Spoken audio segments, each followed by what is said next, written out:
epektibo po in the sense na ito po nakataghala sa batas. Pangalawa ay naantig yung sense of patriotism ng ating mga partner entities. Ano po?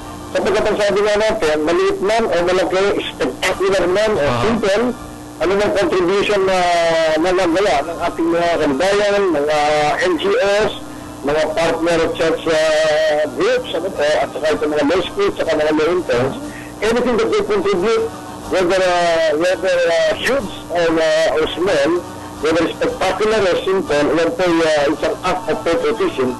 Kasi po, halimbawa, kung hindi natanggal sa watch list ang Pilipinas, ay mawawala po yung katumbas na halaga ng $700 million US dollars na non-humanitarian drugs at mga trade-related drugs. So, nailigtas po yan. At patuloy po hindi pagkakalab yan sa Pilipinas dahil nga sa accomplishment na ito ng pamahala ng ating Pangulong Noynoy Aquino. At yan po sa pagtutulungan ng lahat. No single agency, no single person, except naman po siguro nakasabi natin yung kabataan pang babaeng piskal, ano? Sa Zamboanga, na siyang hinirang na hero. Ano po? Sapagkat siya ang naging instrumental sa prosecution na nagdulot ng conviction dun sa human trafficker doon. Mahal ba po ako, Administrator? Dumarami po ba ang ating mga job orders sa kasalukuyan? Alin po yung mga job orders po? Marami po ba tayo? Dumadami po ba? O napapawasan po? Ito sagutin yung tungkol sa job order. Masabi nga lang po natin, ano? At ito po yung pinagpapasalamat natin sa Panginoong Diyos. Ako po yung isa sa mga napilin sa pillars of criminal justice system in the Philippines, ano? Nang napili po ng volunteers against crime and corruption, ano? Congratulations po! Ang unahin na napili po ng volunteers against crime and corruption na bigyan ng parangal ay ako po bilang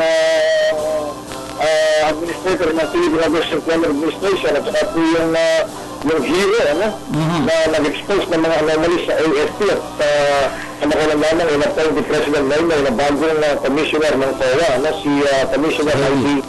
Mendoza. Kaya ito po isang parangalan na hindi naman po sa para sa akin, kundi para sa buong Philippine Employment Administration. Kaya patungkol dito sa job order, ganito po, halimbawa na naman, dito sa mga nurses natin sa Kingdom of Saudi Arabia na pinabagalang FWs natin, ang mga nurses. Noong pong nakarang taon, ang ating na-deploy dyan ay 8,771. Ano po? 8,771 noong 2010.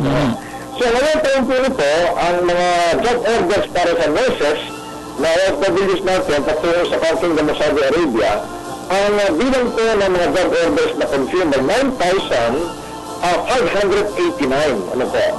At as of... Naputol po. Sana matawagan uli natin si Administrator.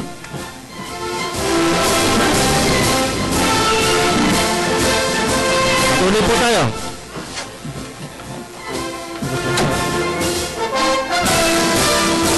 Tawagan po ulit natin si Administrator at para ating bigyang konklusyon yung ating panayam. Ang oras po ay alas 4:20. Habang kinokontak natin si Administrator, partner. Katoto. Yun ka, no? Si Lolo. Lolo. Sikat na sikat, di ba? Pero nakarinig ka ba naman ng buhaya na bububog? Maganda yan, Katoto. Narinig mo na rin yun? Teka, dito ulit si Administrator. Putol ko ba, ha? Hello, Administrator. Hello? Opo, naputol po. Naputol po, ano? Dito lang natin, ang deployment figure natin noong 2010 ay kabuuan na 8,771, no? Na may pagkalang mga nurses sa Saudi Arabia. At ang job orders naman para sa taong 2011 nurses sa Saudi Arabia. Ay dahil ginagawa na natin kapag job order na sinabi, iyan ay confirmed projection naman po yan. Hindi tayo Actual, any given time, ay trabahong bukas na maaaring puntahan Apo. sa Saudi Arabia. Ito hindi kaya ito, ito yung projection. Pero ang projection po sa taong 2011, nurses pa lamang sa Kingdom of Saudi Arabia, ay 9,589. Marami yan, marami. Multiply na po natin ay 4,111. So meron po balance na 5,738 job openings, job orders dyan sa Saudi Arabia. Apa. So, pakita po natin na mukhang atkar naman yung ating magiging data for 2011, baka mahigit pa kaysa sa 2010. Apa. So, ano? Mr. Tor, kung sakali po naman tungkol dito sa mga illegal recruitment, ano po ba yung hotline na pwedeng tawagan natin mga kababayan kung sakali po silang may nabalitaan o naalaman na may tungkol dito sa mga nagre-recruit na illegal? Ang gawin namin po natin ay kung makasahin papawigan, ang maganda sa mass media, maraming salamat sa inyo sa mass media Apa. at ang inyong mga programa na talaga nag-advocate ng tulong sa ating mga kababayan at OFWs, lalo-lalo yung mga nabibiktima. Ang ginagawa po natin yan ay hinihiling natin ang mga radio stations na yung mga lumalapit sa kanila na biktima ay either i-refer sa amin, ibigay sa amin yung mga detalya, Apa. o kaya ay papuntahin sila sa opisina ng Philippine Overseas Employment Administration at doon po bibigyan sila ng kaukulang tulong. Dalawang bagay yun Merong iba na nangangailangan ng talagang purely legal na assistance at yung pagkakalog sa kanila. O kaya yung iba naman ay public assistance at yung pagkakalog po sa kanila. So, papuntahin nyo naman po sila sa amin, sa PIA, at sila po i-asikasuhin doon, tutulungan sila ng aming legal assistance team, kaya naman yung aming public assistance team at bilang po dyan yung PAA Citizen SWAT Against Illegal Recruitment and Human Trafficking. Ang isang paraan naman ay yung detalya ay tinetext sa amin, ibinibigay, tinatawag o sinusulat ng ating mga kapartner naman mula sa media at sila po ay tutulungan natin. At pagdating naman sa mga job orders, pag sabi natin, parang hindi sila ma-biktima ng illegal recruiters, kung ating mga kababayan, pag nakabalita po kayo ng job orders, mga nanamahal namin kababayan, nagnanais ng trabaho sa mga bansa, ay una po, konsultahin ninyo yung ating website, yung www.poea.gov.ph. Nakikita nyo yan yung mga job orders. May live pa, active pa, o kaya naman ay yan ay utilize na. Ngayon, para po mas makasiguro, ang payo po namin sa inyo, kung malapit din lamang kayo, meron kayong panahon, pumunta po kayo ng personal sa PIA at ng real time po talaga. Kasi real time pa po natin yung full automation, full computerization ng PIA. Pumunta lang po kayo doon at mas lalong accurate at real time yung may bibigay na informasyon po sa inyo. Maraming salamat. Okay, maraming salamat po, Atty. Carlos Cao Jr.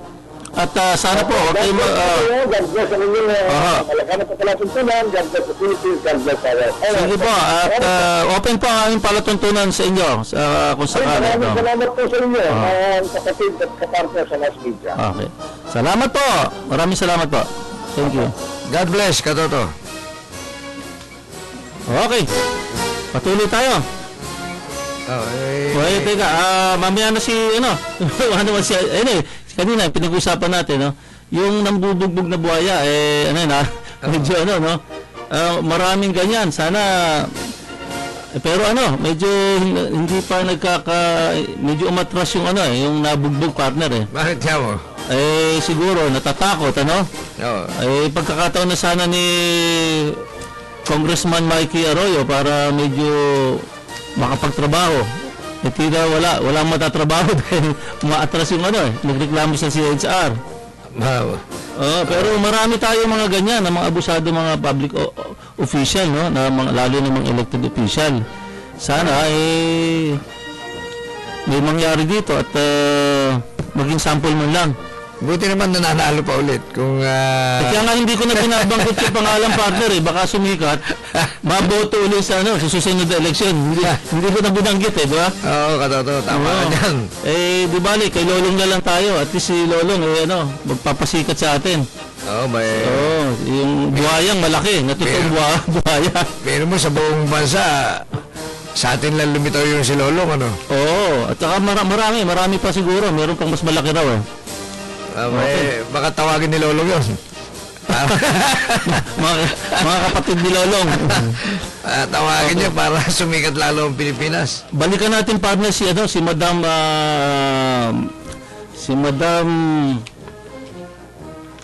itong ating pangulo ng pasensya na po Madam, makakalimutin na po tayo.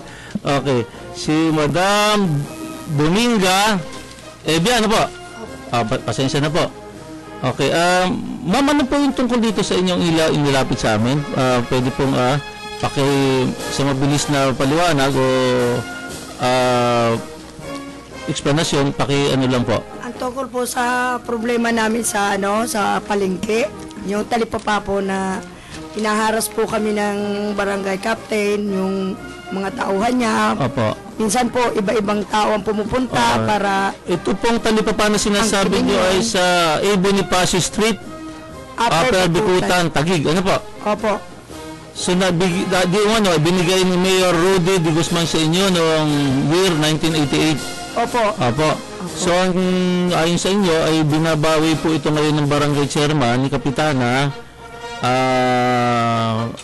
ng inyong barangay dito sa Taguig. Opo. Pero sabi nyo, nagbabayad ng kanyang real property tax. Opo. Aha. 20 years na po kami nagbabayad niyan. So katulad po Tax. ng tanong ko sa inyo, ito po ba ay dokumentado itong mga claims ninyo? Opo. So ano po yung mga huling kaganapan ko sa inyong pinaglalaban? Ano naman po, sabi sa amin ng mayor namin, inaayos na po yun. Nasa legal na po ang aming pagproseso ng aming papel. Si Mayor Mayor Lani Lani Cayetano ho. Opo.